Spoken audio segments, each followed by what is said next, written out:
Today I want to take you through a pretty fun sequence. We're going to start with a bread and butter sweep that a lot of people use, and we're going to do some advanced counters to that, some advanced recounters, and then counter, the counter, the counter. You'll see what I mean. So I start in Richie's closed guard, I stand up. I just like to pass the guard standing up, say, I stand up.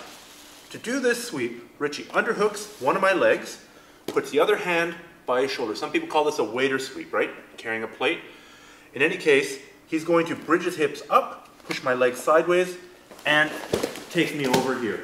If I push him away here, I'm actually opening myself up to an armbar. Go for the armbar here, and he can tap me out, kind of sitting on my chest without actually hitting the ground. So that's the handstand sweep, or the waiter sweep, or I'm sure it's got other names, the underhook sweep. So now I stand up, Richie underhooks the leg. This is a problem. What are my options? I got a couple different options. One, if I catch it early, I can kick the leg forward. Keep your legs closed, please. I can't move my leg back, but sometimes I can kick it forwards and back. Another option is I can take this knee and I can turn it in here. As Richie puts his hand on the ground and arches up, he wants to turn my knee outwards. That's part of what buckles it. Instead, I'm going to turn it inwards here and drive my knee in. It's actually quite uncomfortable. It's pretty easy to open up the legs from there. Another option for me, this looks stupid, but it really works, is I get sort of a figure four ankle lock type thing on his knee. Now as he bridges, I pull up. So bridge, go ahead. I'm not going to tap him out here. In order to tap him out, I would need to be on the ankle. And I would need to, secure his lower body. But it gets him worried. He's going, oh my God, does Kesting know some kind of leg lock that I don't know about? But really what it does is it allows me to anchor. And as he bridges up, it allows me to pull him off the ground a little bit, and it makes my foot heavier. It's a lot like if he had a gi on, as he bridges, to pull in. We don't have a gi. What else can I do? I can do this. Now sometimes, when we've reached a stalemate here with the handstand sweep, what the guy on the bottom does is it does a really spectacular move that actually works. He's going to open his legs, come to the turtle, and stand up right away. So what that might look like at speed, we start in the guard, I jump up, he hooks, it doesn't work, he goes here and then stands up, and I look like an idiot. So as soon as his legs open, I've got to be aware that that backward somersault sweep is coming. We should do that slowly here one time so that people see what we're doing. So he underhooks the leg. For whatever reason, he can't do the sweep.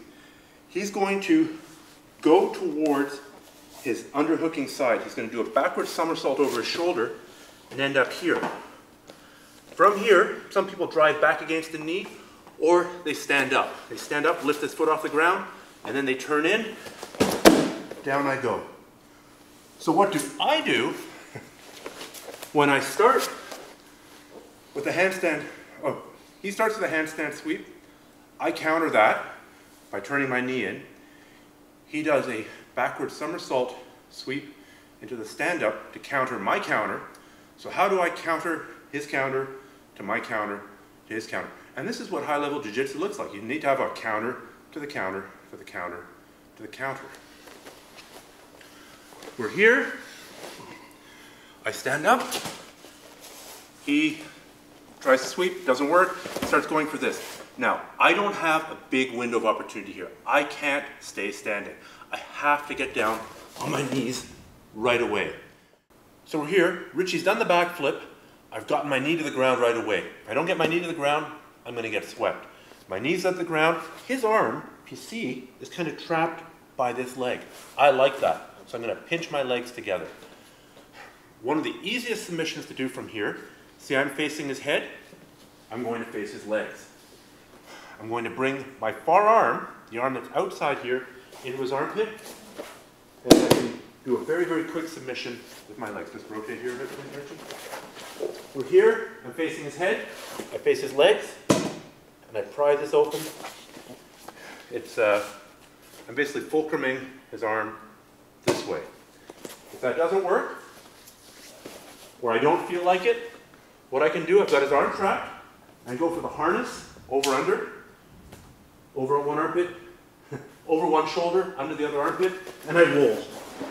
This is not the ideal crucifix position, so at this point I have to switch my legs, triangle my legs.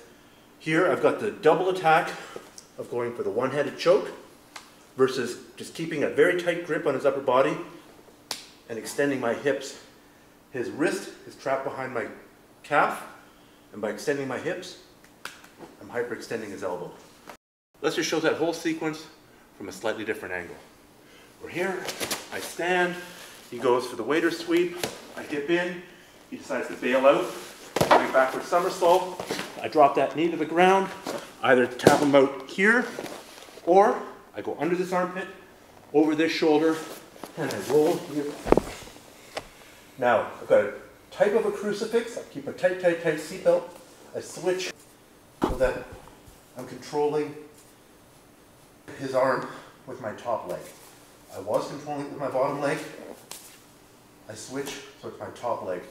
It's on the wrist. I squeeze tight. I can either arm here, or I can grab the shoulder and do a one-armed short choke on his neck.